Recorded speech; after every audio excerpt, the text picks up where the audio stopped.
Welcome to this series preview media availability edition of Talking Hoosier Baseball. Today is Wednesday, April 16th, 2025. After the practice and scrimmage, senior pitcher Ryan Kraft, freshman shortstop Cooper Malamazian, and head coach Jeff Mercer met with the media. So, Coach, can you start off with giving an update on Drew Burr and how he's doing? Yeah, we're supposed to throw live at bats either next Tuesday, and then hopefully ready for the Iowa weekend. So I talked to him today. Feels good. He's been throwing pins and feels healthy. Says about to probably 90% in his pins. So and no issues and no setbacks. So really good news from that standpoint. Yeah, we've seen Brayton Thomas and Henry Brummel throw a little more recently. Do you have like a benchmark of where these highly touted freshman guys are, not only for this year but going forward? A benchmark meaning like where you would like them to be at? Where you think they are and where you want them to be before the season started? Well, everybody kind of has kind of their own journey. And so you're reading the guy as he kind of goes through it. We're trying to get him in more. I put it a couple ways. They've got really good stuff, and we need to add more stuff. We need to add, over to the back end, be able to add more matchups, be able to get lefties out better. BT obviously with the slider, but Brummel with the changeup. So the only way to get those guys good enough to help you is to get them in there. I mean, you look at it early on, we really tried to lean on Henry early. Had the start against NKU and struggled, and then had a setback. And you also have to be careful with young arms too, is that you want to put them in a position for the team to be successful, but for them to be successful as well. And so work to try to get him worked back up and feel more confident in the zone more and those kind of things, and then getting back in there and kind of reintroduce him to it, try working back up. Brayton struggled a little bit more early and has just kind of followed that progression of a little bit better each week to where he's be able to be competitive in a game. It was a big deal last night for him to have the walk and then get back through it, get out of his inning, finish his own inning. Both of them finished their own inning. So, I mean, that was a big deal for both of those guys. So you would like guys that are, highly recruited and highly touted to help you. But, at the same time, there's a lot of games left, and you can't go into it trying to force something that a guy's not ready for. And I always tell guys, when it comes to freshmen, young pitchers and young position players, there is a difference. You can go play third base as a freshman. As long as you pick up all the ground balls, you strike out 4 times, you can still win the game. When you're a young arm, you walk the first two guys of an inning and you set up a 5-run inning. And so it's not same, and so you have to be respectful. You have to win, and you have to give your team a chance to win. But you also want to develop those guys and grow them up, and that's what all the live at-bats are for and the scrimmages are for, is try to get them to where you feel like they can help the team in that way. So hopefully down the stretch they can continue to grow and help us to do both, where they grow up and help us win at the same time. But yeah, moving forward, you would hope that they would be able to become more mainstays and into the future starters and, be able to be really impactful guys. But you also, McCade Brown threw just a couple innings as a freshman, and by his junior year was one of the best pitchers in the country and in absolutely a dominant force. So you've seen guys, Gabe Bierman threw quite a bit as a freshman down the stretch, and McCade Brown didn't really throw at all. Both of them ended up being great players and drafted high and off into their pro career. So it's not necessarily where you start, but how you get where you're going, and you do have to be a little bit careful, make sure you manage them well. Yeah, we've seen there's some rotations going on at third base and in right field. Koski's taken a lot of starts, and Oliver got the start in the midweek over Moore. Is there any matchups, or are there guys that kind of have solidified spots going into the weekend? Is there stuff you're looking at there? Well, I think obviously when Andrew got hurt, and then Caleb stepped in and played, and he played really, really well. And as Andrew starts to get more healthy and those things, you try to work him back in when he's prepared and capable of succeeding. But at the same time, Caleb also played really, really well. A bunch of RBIs, hit with guys in scoring position. It's just he's done a great job. When I talked to Will yesterday, Jason stepped in, hit a homer, and took care of the ball. But Will's a great player. Will's going to be a great player.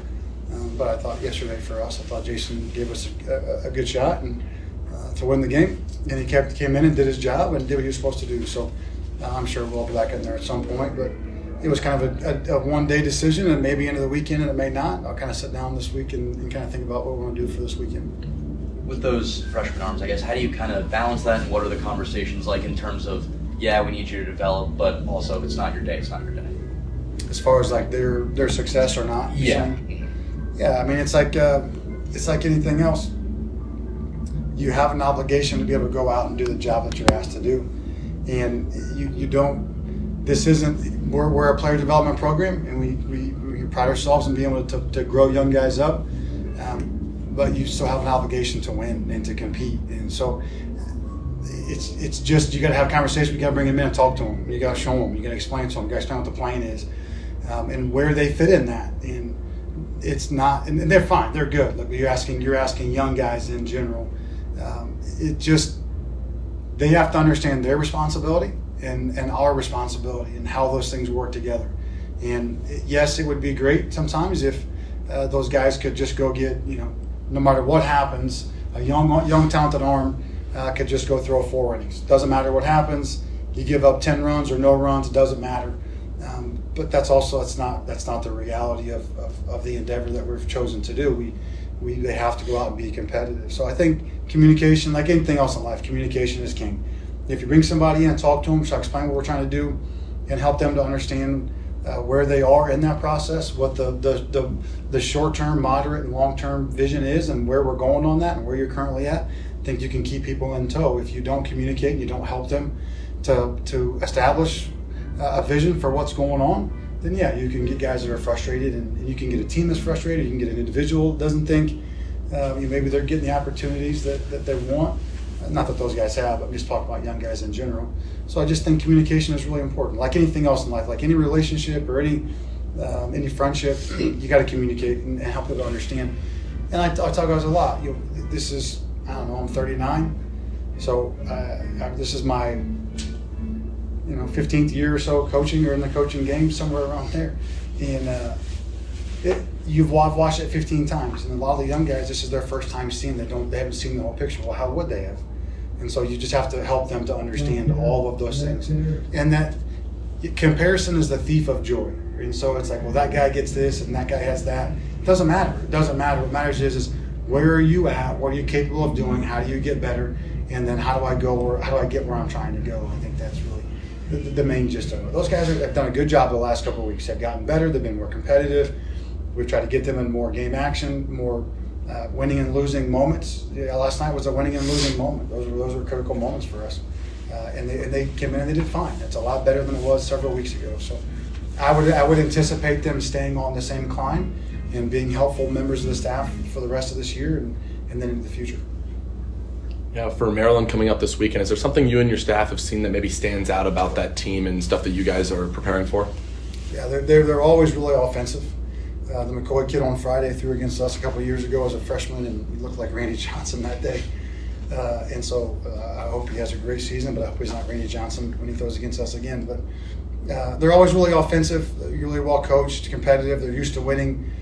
Any program that has experienced winning and is used to winning is they know how to play down the stretch. They just do. So they're in a similar position where they're fighting for it, and they're going through it, and so they'll come in and play their best baseball. But Matt Swope's a great coach. Those guys have always done a great job, and the offense has always been their calling card, and so it'll be a battle to be able to mitigate their damage and keep them to not have the big inning. That's always a big deal. Is can you manage them for 0 runs to 2 runs and not allow innings to get big with free bases and errors and whatnot. Those adjustments that you said you wanted to make to Devin Taylor and Stadler's stance and their swing, kind of what's the motive behind that, and what does that look like? And is that an investment for you that you're saying you want to see like a long-term result? Or? Sure. Yeah, Stadler's hands just get really high and pushy. He cuts the face of the ball. His on-base percentage is typically really good, but he's just not going to be the offensive player that he's shown himself to be at times until he's able to rectify that. His just path won't work. So, that's obviously an immediate thing that he's just not going to put the ball in play at a trajectory or velocity that will have success. With Devin, it's a little bit of a unique situation because he's still getting hits and still hitting well. It's just he's not doing the damage that he typically would do, and that comes with just you can get too long in the back, you can wrap, and then it makes for a more of a top spun trajectory when you get to the ball, and so you just kind of working your way through it. But his is obviously immediate too, but also the moderate and the long term for him, and it's not a major thing he's gotten away from. But it's just enough. Last night he hammered some balls last night. And it was a good day for him. So you're seeing him get better with it. But again, he's come up with guys on base and some big opportunities and big moments. And solo homers are great and singles are great. We want him to continue to do those things. But the ability to drive the ball and then to be more adjustable, especially left-handed pitching, left-handed breaking balls, is typically a product of his hands being in a better position to be able to work with his body slack better and be more adjustable to off speed. So both of them are immediate of immediate importance, but also like it's a delayed onset, delayed impact, I should say. They'll be at their best in a week from now, 2 weeks from now. They'll be at their best then, but if you don't start, then you never really get to that high impact. In a critical stretch of games for you guys, what are you seeing from your older guys, your leaders, who are helping you put the team in the best position to win? Yeah, I had just a really good conversation with those guys last night post game, and they wanted to do the split squad with jerseys and just kind of go play it out. And sometimes the Sunday game was really frustrating, and you never question. The guys want to win last night. They want to play well. They want to win. But there's a frustration level, and it's like anything in life. Sometimes you just got to go do it and play it out and get through it and get your frustrations out and vent and be able to just have a little bit of fun and kind of change the station a little bit, like I kind of talked about with basketball a couple weeks ago. And so, they wanted to do this, and I'm going to go pitch the last inning. So they asked me to do the coach pitch the last inning, but I told them I wanted the first half of practice and they could have the last half of it. And so that part is good. It's important from those upperclassmen. And we don't typically have a ton of seniors. We don't typically have a bunch of homegrown seniors. We just have a lot of our sophomores or our juniors usually get drafted. So it is important that we try to foster leadership and invest in those young guys and teach them how to be able to lead and be able to communicate, hold themselves to a high standard, but also their teammates. And that's a major deal. That's a major deal. The locker room component, dealing with success and failure. You got West Coast teams in the league for the first time, and so you run into UCLA and USC, and now all of a sudden you lose a couple games, and it's like, well, we've never really lost before, and so this is a different experience. I didn't know that was an option, and so how do those guys manage that, with young guys and with themselves, and just a lot of moving pieces. So. Again, you try to communicate, try to talk to them, try to understand where they're coming from. Compromise, I think, in our society is like a 4-letter word, and it's not. Somewhere in the middle is reality. It doesn't matter what I know; what matters is what they know, and what matters is are they able to go out and apply the information given. I can create an offensive system, but if we don't follow it, it won't work. Dustin can call all the right pitches. If we don't have the confidence to execute them, then it doesn't matter. And so we have to be on the same page about how we handle adversity, how we move through it. No finger pointing, no transfer of blame. Take accountability, all of us together, and then put together a really good plan to be able to navigate difficult times. And that's so this is a great example of what we're doing right now is just, spending a couple hours here last night, hearing those guys out, talking to them. What would you like to do? How would you like to see things change or applied? How can I help? How can we be good stewards to your season and your careers, and then listen to them, right? And there are some things that I may not agree with, right? And there are some things that I think, hey, you probably have a really good point there. Let's see if we can make that adjustment to help it to be a more fluid operation.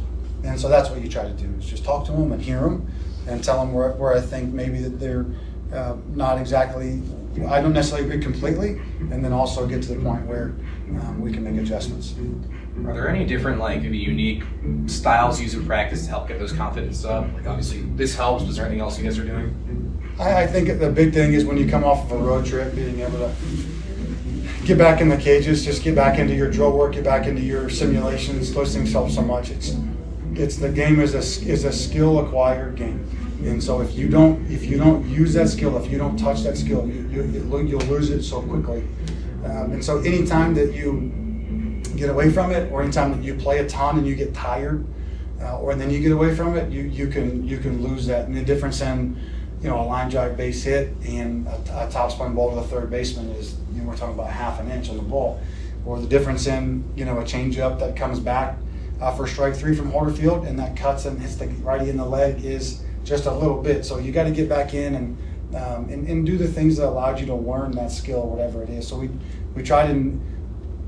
It's so easy. We always want to say, well, so and so is not.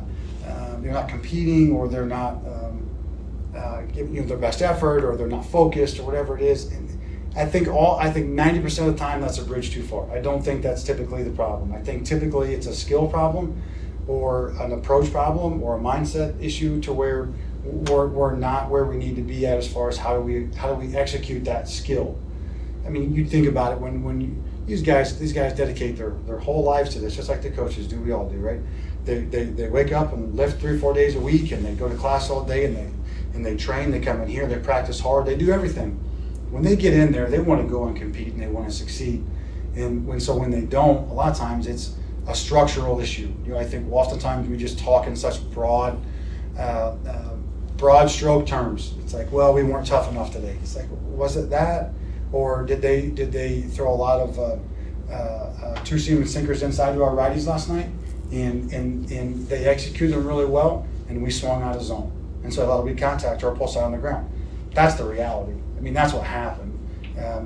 Their starter threw a 4-seam and a 2-seam, and we didn't recognize the difference between the two pitches. And so all of a sudden he gets a ball or two off the plate, you're frustrated, now you're swinging a pitch in, you get jammed, double play ball. It's like, that's how you win and lose games. And it's not saying like you weren't focused or you weren't competing. It's like we didn't execute the plan. So go back to the plan, communicate what the plan is, communicate the expectations, how do we have success, what went right, what went wrong, why didn't it happen the way we wanted it to, and then go play. And not allow yourself to be distracted by, I think, just transfer blame and excuses. I think that stuff is so easy to say, and that's typically not the problem. We've seen Cole Gillian some weekend series throw in some games that you guys had some big run leads. Is that something you guys do kind of, maybe not on purpose, but have set days for Cole to throw and maybe eat up innings for you guys to give a rest for the bullpen on Sunday? Yeah, it just so he and Grable kind of got nicked up there at the same time. And so Grable's going 3 or 4 and Giller's able to go 3 or 4. And so you look at it and say, okay, well, neither one of those guys is going to be able to go 7. So let's make sure we cover one game at the same time. And so then you look up and you can screw it up, which I'll admit that we've done is, early on when you got a starter that's going to go 4 or 5, and then you either take your shot when you're down, or you don't go to your best guy when you're up, and you either. The first game of the year, we go to Drew Burr, and he goes the last 4 or 5 innings. We're down the entirety of the game, and you lose 4-2, and you lose your best guy. And then you probably lose the second game to Xavier because you don't have a closer, right? So you can do it the other way, too. When you're down, the other part is when you're up and you have the game in hand, and you're going to ask the rest of your staff to cover 5 innings, sometimes it's just better to just say, okay, this guy's going to go 3, 4, 5 innings tomorrow.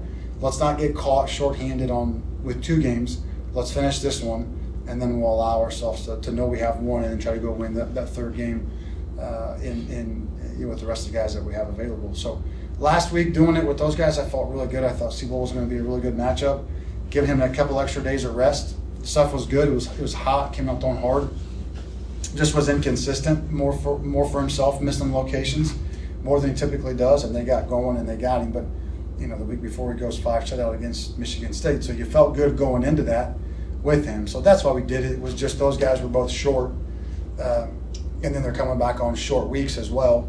So they're kind of nicked up. They're a little bit short. The pitch counts are down. You're on a short week, and so now you're bumping them up a day or two. It's just a lot of those things going together, and you ask somebody to cover. You're essentially covering half a game, and you're putting them in a tough spot. Or you're asking them to throw 100 pitches on 2 days short rest. Ryan, can you talk a little bit about just kind of your thoughts and strategy if you're in a game and you don't necessarily have your best stuff? How do you work through that to be effective and at least get through some innings? I feel like you just gotta take it one pitch at a time. Throw a ball, who cares? It's gonna happen. Just trust in yourself and just go at it.